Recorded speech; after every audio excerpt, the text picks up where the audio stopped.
Hey Farhan, how's it going, man? Hello, hello. Can hear ya.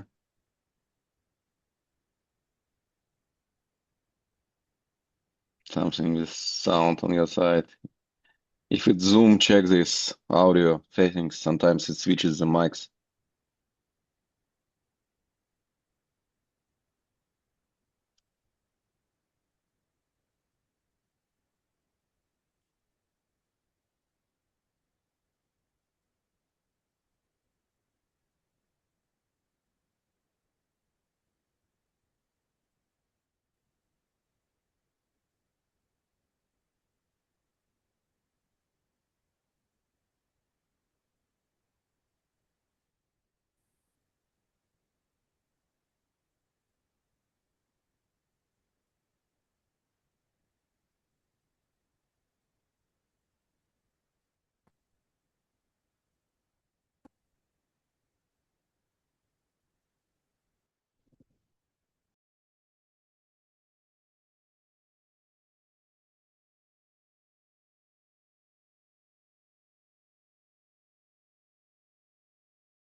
Hello. Who's that? Bradley, our community manager. Yes, Hello, good hello. morning. Good morning. Happy birthday. Thank you, man. Appreciate it. Hi, Brad. Happy birthday, Yuri. Thank you so much, Farhan. Hello, hello. Thank you, appreciate it.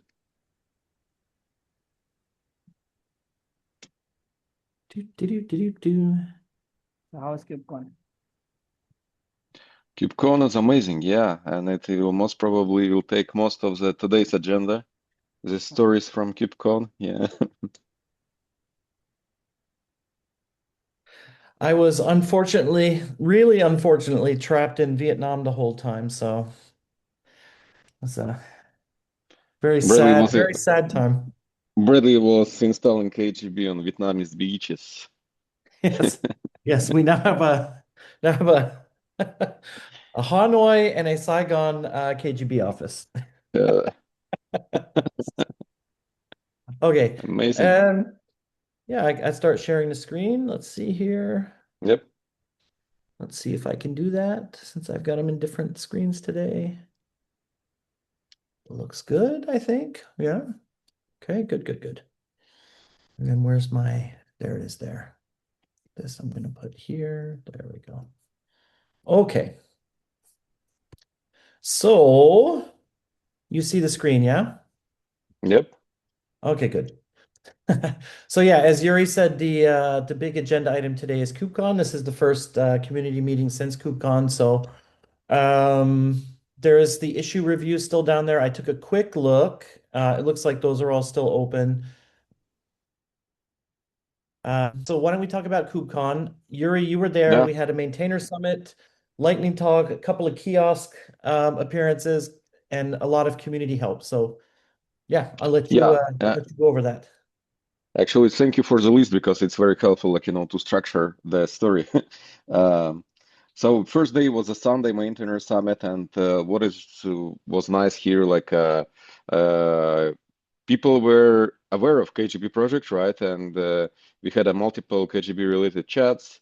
Uh, we got a nice invitation from Cloud Native Texas to speak about global load balancing, and it was even like a disaster recovery talk from Rafael from Red Hat and Rafa from Stormforge, and they kind of gave a very good presentation on a CNCF landscape from the angle of disaster recovery. So, which project covers what, which area. For example, distributed database that is capable to recover in different location, cloud native PG.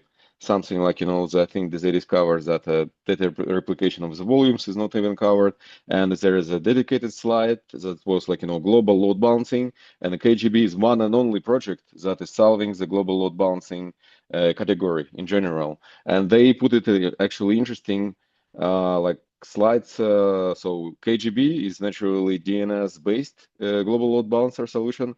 And there is a whole class of any CAS solutions, and there is nothing in CNCF either. So when and if k8gb will be ready, we can potentially cover even that part, but we will see. So far, we are one and only, and we are good with DNS. So, and it was very cool to see the projects represented and highlighted in a talk that we weren't even aware of. So that's always great to observe. Then on Monday it was a lightning talk, and as lightning talk, as usual, pretty huge room. And the first day of KubeCon, Bradley knows he gave lightning talk, amazing lightning talk in London. Hi Andre, nice to see you, man. And yeah, we got a nice post lightning talk conversation that I think it's organically steers the traffic to kiosk in later days, and we were lucky to, as we are still a sandbox project, right? But we were lucky to have 2 kiosk slots because one of the project on Tuesday apparently didn't manage to attend, and we were nicely asked by CNCF if we want to take the slot, and we took it, and we basically ran the show for 2 days. Yeah, so half a days in each on Tuesday evening and Wednesday morning. And that was super cool. Similar to Salt Lake City in London, we have a very high interest, amazing traffic, cool questions, and a lot of interesting discussions, and amazing feedback to the project in general. So everything was super positive, and when it was super nice to observe, like when like some person is totally new to the project, and when they understand the architecture and that CoreDNS is acting as the distributed DNS, it's like it clicks and like, wow, amazing. The similar effect was the fact that we are relying on a standard Kubernetes object, including health checks, like pod level health props for load balancing decisions. So like people like this, relying on a standard Kubernetes primitive, so they don't have to learn a lot of new stuff, right? So we operate a very nice single CRD model. And kiosk driven the traffic also to ContribFest. And ContribFest was probably the most attended ContribFest in k8gb history. Usually it's like a very light in attendance from attendance perspective style of the talks, because like you really need to be hands-on, right? And usually not much people wants to get like super involved, especially on the Thursday of the conference when everybody already more like in a party mood or post-party mood. So this time it was like in between of 10-15 people, which is like 3 times more attendance than we had before in London and Salt Lake City. It was amazing to see, and people who were in a kiosk attended ContribFest. I think it's kind of success because we managed to tell the story, right? That and people got interested in the project. It was super cool to observe also community support. So Fabrizio and Irgi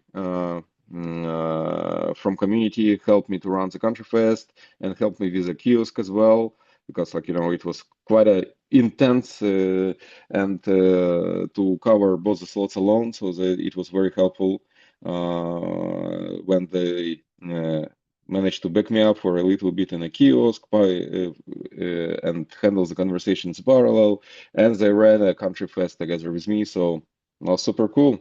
Really appreciate it. And yeah, if you ever watch recordings, thank you again, guys. Yeah, I think like yet another proof that community is super strong. I mean, we are quite niche, right? With a global load balancing, but and then not a like huge crowd, but super everybody is super helpful. So yeah, it's just amazing to observe.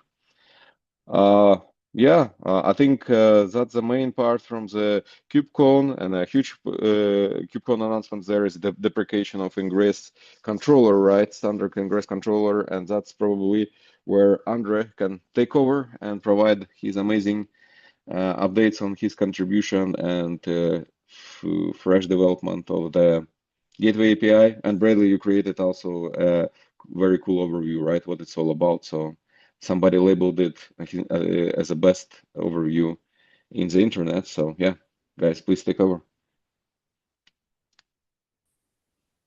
Yeah, thanks.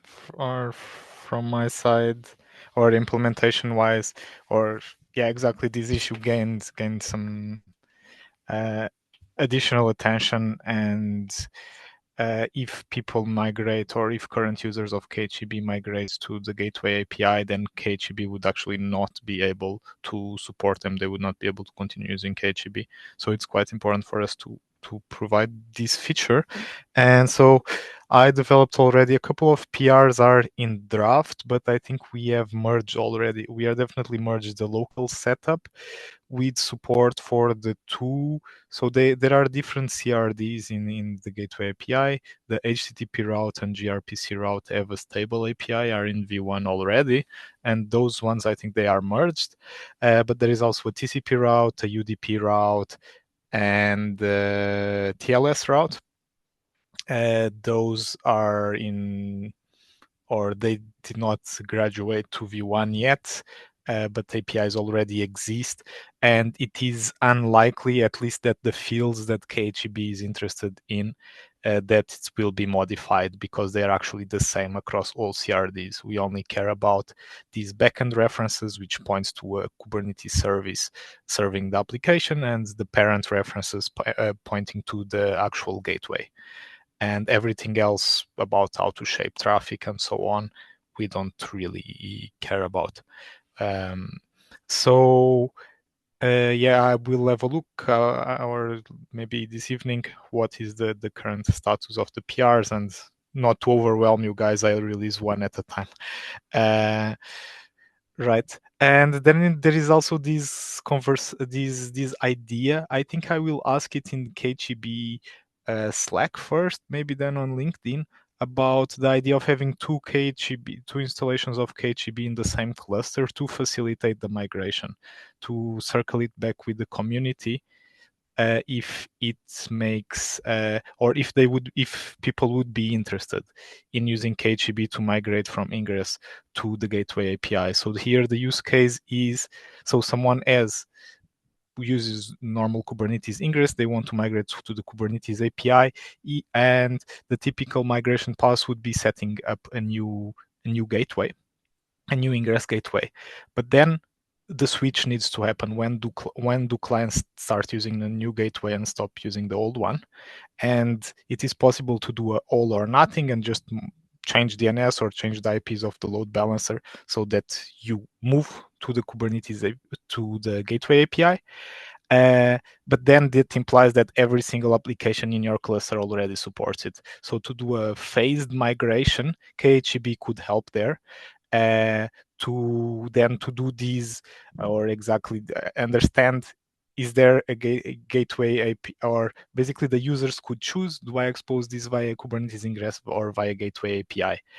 And that could make things a bit easier, or it seems like a valid migration path. So I think it's worth to circle back with then the community, not only k8gb users, but also other users, if they feel this is interesting, or maybe there is some other way that is much easier that we don't know about and actually does not make sense. Right, so this is my Ingress Gateway API update. Very cool, thank you. So, Andre, how do you see, like, are we going to make this out of scale release, like a Christmas release with API gateway support? Do you think it's feasible? I think it is feasible, yes. So yeah, so if saying 1 month, when did we release? We released about 1 month ago, right? Yeah. Yes, but yeah, it is definitely feasible to have kind of Mm. a Christmas release, Mm. at least with Yeah. the Gateway API support. These two controllers in the same cluster, or two k8gb in the same cluster, or we have to see. It also depends on the feedback. Nice. Yeah. Super cool. Yeah, but when you propose like in a Slack and a LinkedIn, I think I don't know, some kind of very, it's either diagram or like steps, so like so people would immediately realize what they will have to do. So like if you can kind of compact the Right. story into several steps, so they would like understand the Right. if So the flow is saying, easy enough, yeah. okay, it seems that the typical migration path from Ingress to Kubernetes to a Gateway API is doing these, and these. Do you think k8gb would help in this section, and explaining exactly what? Yeah, and kind of make it like a shorter step, like how k8gb will help, right? Like it's either less amount of steps or just more reliable migration, right? Yeah, it's more like about reliable migration, Yeah, indeed. yeah, So yeah. steps would Cool. be the same. It's just like Mm, it's about these personas, right? So the mhm. cluster admin, they can migrate everything whenever they want. But if we want to Yeah. give developers the power to change whenever they Ah, want, yeah. the application To owners, switch. then Nice. this is the use case. So that admins Ah. actually have less work. Mm-hmm. They Mm-hmm. just pass a set of instructions to the application owners, and then whenever everything is done, then the admin can clean up the old one. Yeah, that's an unusual and cool idea, yeah. And also like another angle that I can see from this exercise, assuming we implement it, we will be able to test k8gb with a single cluster. Is that correct? Right. Yes. Yeah. Which is kind of more faster pipelines, etc. Right? So it Good sounds point. potential. Yeah. Yes. Sounds Yeah. useful. Yeah. Yeah. That's cool. Nice.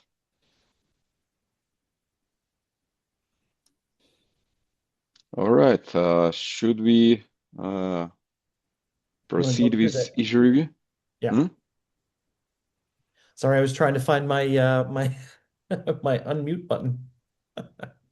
No worries at all. Okay. Yes. So I can give the update there that I did not check Mm. yet, which is a good reminder. And what is this one? It was a time. It was Paishu asked a couple of questions Okay. about first of Mm-hmm. about his locals or his setup in Mm-hmm. Azure, and that one was clarified. But at the end, he asked some other questions about a different topic that were not answered yet. Mm-hmm.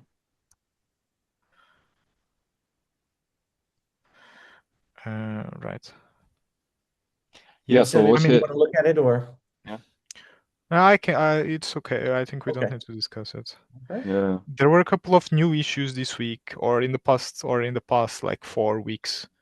But I replied to such questions, or there were questions. There was a question on the Gateway API issue asking, what if I have one cluster with Gateway API and one cluster with Kubernetes Ingress? Does k8gb still work? And where I answered, like, I never tried this, but we matched only on host name. So as long as the host name is the same, we don't really care which cluster is exposed.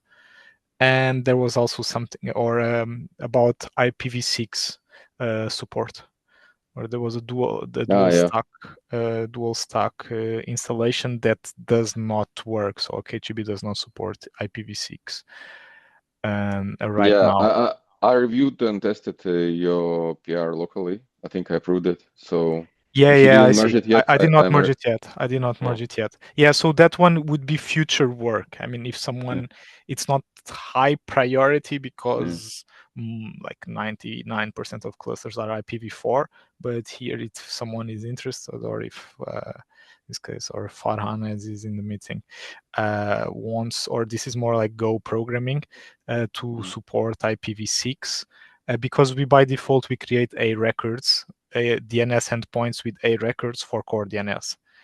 So we would have to check is this IPv4 or IPv6 and publish those IPv6 addresses. The thing is, like, also the failover logic, we would need a special failover logic for IPv or a different failover logic for IPv6, because we cannot assume. So let's say we have 3 clusters, and these 3 clusters, all of them have IPv4, but only 2 of them have IPv6. Yeah. So we cannot necessarily assume, okay, if we have a failover strategy and say cluster A is the primary, and then for IPv4 it's the primary, but actually that cluster does not have IPv6. So the exposed IP addresses of IPv6 are somewhere else. So it needs its own failover or strategy handling. We cannot just assume it's the same for IPv4. Like the strategy or the logic is the same, just needs to be taken with taking into account the clusters that actually have IPv6 addresses. But it's about returning the different type of record, right?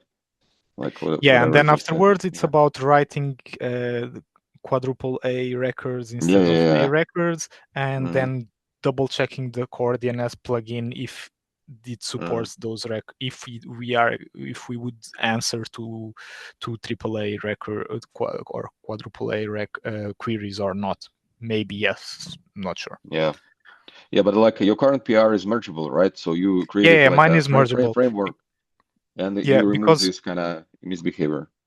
Yeah, mine fixes the problem is right now, if you have dual stack, we will read both IP addresses as IPv4 and IPv4 and IPv6. We'll publish them as IPv4 addresses, and then CoreDNS will serve both of them as IPv4. But the IPv6 as IPv4 is converted to 0.0.0.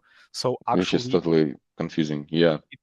Or it basically breaks the setup, or the clients will have intermittent connection errors. So with this one, if you have dual stack, IPv4 will work. For IPv6, currently we're returning IPv6 as a special, like a code path, and currently it's empty, right? No matter what.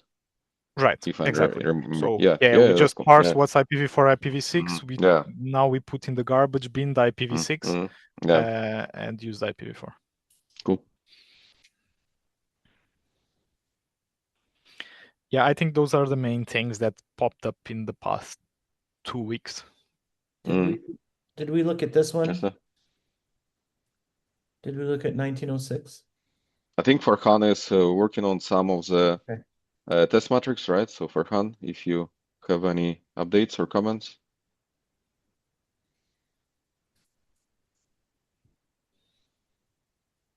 I think we can hear you. Yeah, we still can hear you. Sorry, man. Hello. Yes. Hello. Yeah. Yep. So the testing different.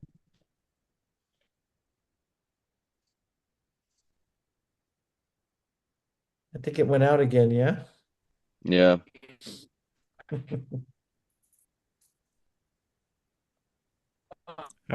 Or we cannot hear you anymore. Or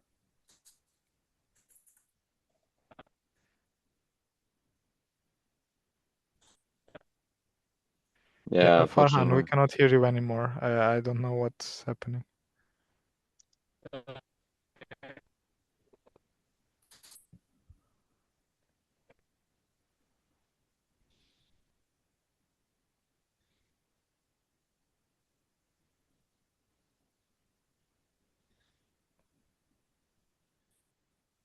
Yeah. I know, but I see the yellow focus around you. That there is some sound, but we don't hear.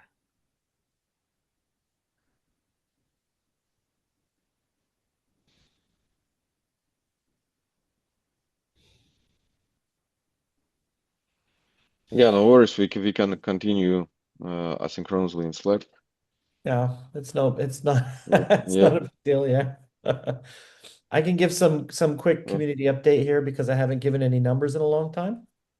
And these are just these are just something I was just looking at. I can provide more color maybe the next time, more context, but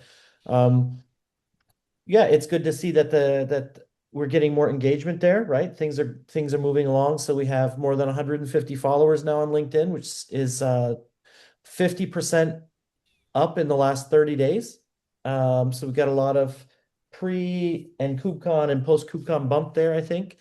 Yeah, over 3,000 post impressions in the last 30 days. We haven't made too many posts, so that's pretty good. 182% up in the last week. Yeah, 10% more search appearances in the last week we're showing up in, and in the last 30 days, a lot more page views, 216% more than normal, or the 30 days before that, and 280% unique visitors more in the last 30 days. So a lot more people are engaging with LinkedIn, with the content there. So I think that's a pretty good sign. The incubating application is in the same status it was last time. There is one action item that I have to take. I think we were asked on the application to move I think the security review to a new repo. So I have to do that. Ticket to a new repo. Was this stuff merged in the end or not? I don't think it was merged. No, Yeah. I actually had a remark to myself, an action to myself to take a look at that, and and I didn't, but it hasn't been merged in, and so I got to figure out why it hasn't been merged in, and then I have to move it anyway. So I can move it and then ask for somebody, ask what we need to do to get it approved there. Because on a social stuff, so you already created like a pretty cool post on a KubeCon, right? Yeah. Maybe we can create like a blog post version. Maybe actually this time Yeah. right in LinkedIn. So like as it platform supports it and we already have some traction. So we can create like a similar stuff, a little bit more verbose. So you have my report right already, and we can inject some pictures, and that's pretty much it. Yeah. Yeah, definitely. That's something that should be done. Cool. Am I I'm audible? usually on LinkedIn, so I'm always seeing that stuff, and I'm always forgetting about putting stuff on a blog. I think we've made a couple of blog posts, but we should do that more regularly. Yeah, we did it in Medium right before, but I think Yeah. it's easier to consolidate right now. Yeah. Yeah. Farhan, go shoot. Am I audible now? Yeah, Hey! much better. Okay. Yeah. I don't know what happened with Scrap. So the recent Kubernetes testing different versions. So I've been testing in my local with different K3D versions 5.63 and 5.83. So am I still audible? Yeah. Yeah, okay. Yeah. In my local it was success, and I could see the test has been passed. But when it comes to GitHub workflow, I've seen failed on run Terra test workflow. So I don't know if it's the timeout reason or something else. So I've tested different K3D versions. It's failing on K3D when it comes to k8gb deployment. So I've changed the different versions. It did work on 5.83 in my local and 5.63. But in GitHub workflow, it's failing. Did you try also different Kubernetes versions or only K3D versions? No, I did. After Yuri mentioned to label heavy test for 1.34, and I have included different versions 1.31, 1.32, and 1.33, and try to test out those. Still like 1.3. So do you mean those are K3D versions, right? No, Not Kubernetes versions. You mean like 32, 33, 34? 1.30. Yes. Okay. Yes. Okay. As you said 132, I was like, okay, Kubernetes version 1.3 was like a long time ago. No. I mean 32, Okay. 33. Okay, got it. Okay. Yeah, and you duplicated the pipelines basically. Was that it? Yes. Okay. Yeah, I mean we can have a look what's happening there. For because I thought maybe it's a timer issue. I went for individual versions, then started doing with bunch of versions. Okay. Yeah, it's like there are a bunch of logs in Mhm. those pipelines. So, but I think, like, for example, if there are some errors in the cluster setup that actually does not stop the pipeline. Basically, the clusters are created, and if, like, for example, one operator cannot be deployed or so, the thing just continues. So there might be something there. So we need to go through those logs. Yeah, I mean, I can take that as an action item. I'll have a look at your PR and especially the pipeline. So yeah, so that is the most complex test we have, and can be sometimes tricky to understand what's going on. Okay. So are all of them failing, or only some? When I tested individually, yeah, they have failed all of versions. Okay.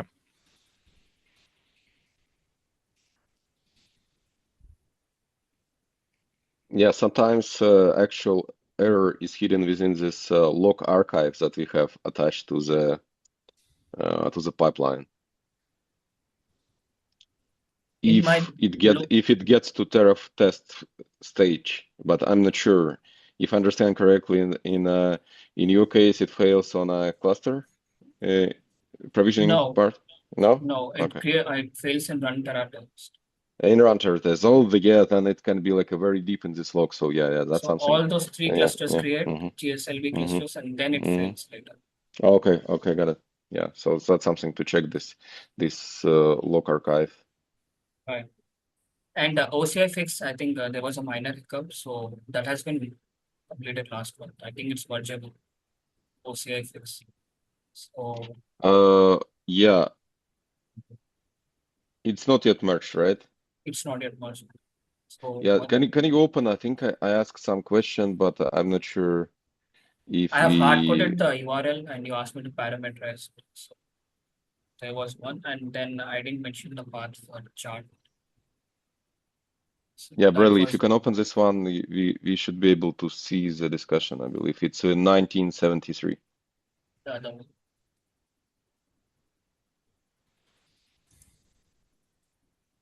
Thank you.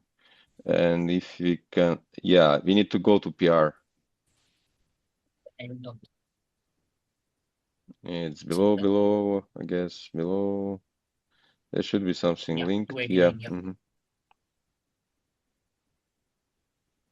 Yeah, and there might be something in discussions.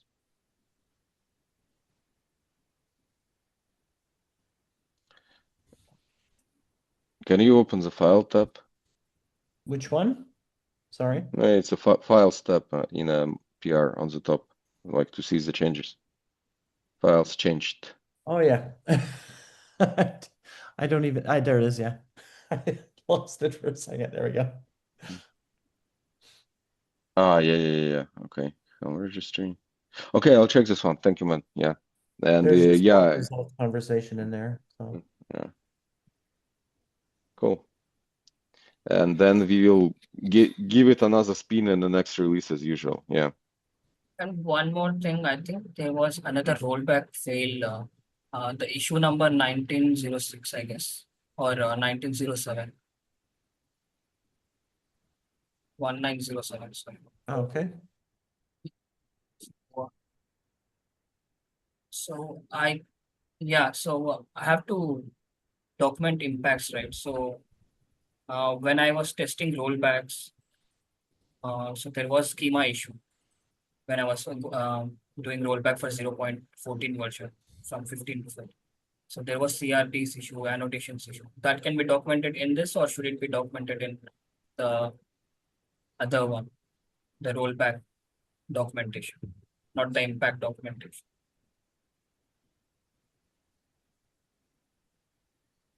I'm not sure. Do we have two locations or? It's there in the issue number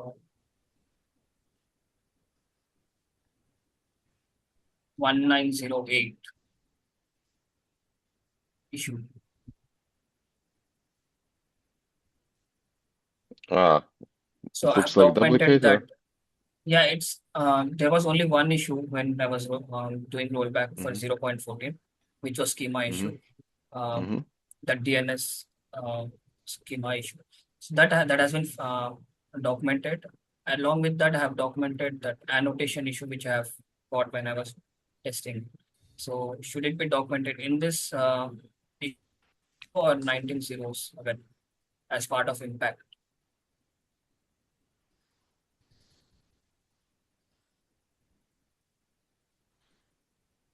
Bradley, do you know the answer? Because I'm not sure how these two differ. Maybe it's Or accidental. the other is clearly for when it fails, but I don't know what edition or for this one is more generic, but I have to check. What else do we need to know besides when it fails? Yeah, I haven't looked at these in quite a while, and this ticket's over 6 months old, so I'll have to take a look. I'll have to take a look after. This is the latest thing I've added in the rollback. Open this link. So we can actually merge this one. Wait, but is it additional one, right? Because I recall we merged some of them. Yeah, the first content. Yeah. Yeah. Right. So schema it's code, yeah. extension. It's extension. Cool. Yeah, so I was confused if this should go in this or the other issue 19 zeros. I mean, if you have some content now, I would say do it in one of them, and then if necessary to do some recycling, we can change the linking. What is health check? Wait. What is health checks KGB.io? We don't have the CRD. Is it some AI glitch? What are you Which line looking? number? Yeah, it's line 55 in the PR. Glitch above one. Which PR was it again? 2105. Yeah, I think it's a glitch. The main one is 72, 74, 76, which has worked for me.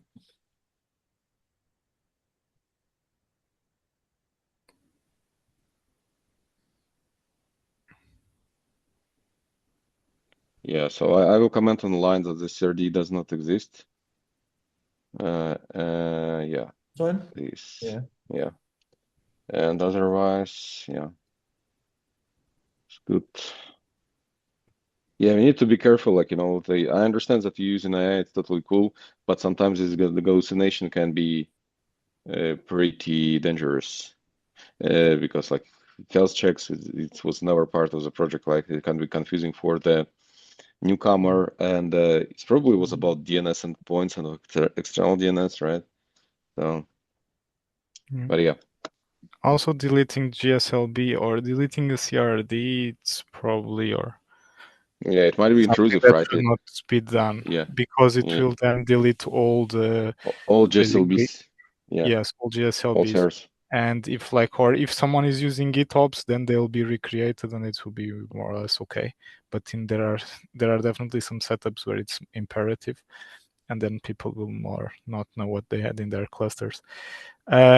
But also, like, if let us know if you feel if there are CRD incompatibilities. Maybe we did some mistakes in the past, because this can be handled by creating different CRD versions. So in those cases, we should create different versions if they are actually incompatible, rather than just extending the existing version. Yeah, so it's this stuff is more tricky, right? Yes. When we carefully work in a CRD upgrades. Yep. Shall I just keep it like from line 70 to line 84? That would be fair enough. Because that was the main concern when I was trying to roll back. Things got broken and fixed. It's only this 70 to 70.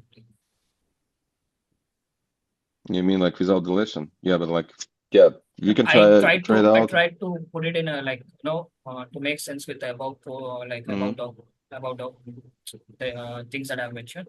But if you want it removed, I can remove it because I tried to come in a Yeah, sequence. you can update PR and we can retest it and then we'll see. Yeah, you should retest the procedure. And one thing, right? So here it's already -2 versions apparently, right? So like we need to think of strategy. What kind of like is it generic or not? I don't know. These are -2 versions right now. Now the current one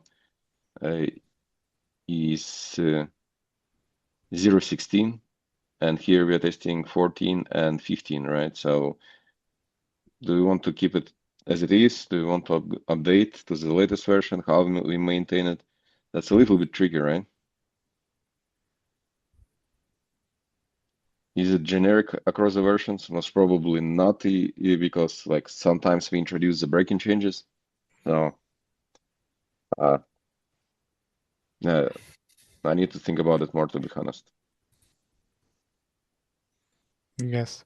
Yeah, or I mean, definitely, or a roll, or probably we can make it generic, but the k8gb rollback is not simply a binary rollback. Mm-hmm. Or you should, I think this would make our life easier if you consider rollback config plus binary rollback, and then we can have something that is generic. All right. Yeah, that's a good point. Like kind of framework for the rollbacks, right? And it can actually be in some versions it will be like it will require additional configuration. Right. Or at least, yeah, exactly. So the rollback procedure should be the exact reverse of the upgrade procedure. Oh yeah. Because similarly, like if we have breaking changes, if we are doing 0.14 to 0.15, and actually we expect, or there is a field in the Helm chart, a value that we deprecate, then you actually cannot upgrade to 15 because it is, and you need to fix that. So, and the rollback should be the exact reverse of the upgrade. Yeah.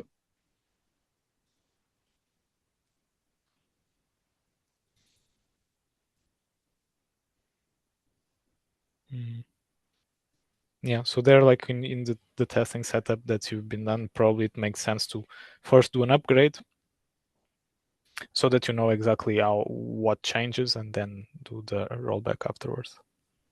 Yep. All right, I think that's everything. Do we have something else All right, folks. that we want to look at, or? Yeah, I think that's it. Yep. Okay. Thank you so much. Yeah, thanks everybody for coming. Happy birthday again, Yuri. Thank you so much. Happy birthday. Thanks for all your help, Thank you, man. Farhan. Thank you. 25, right? Thank you. Yeah. Yeah, roughly like that. Thank you, guys. Cheers. Cheers. Have a great day. Cheers.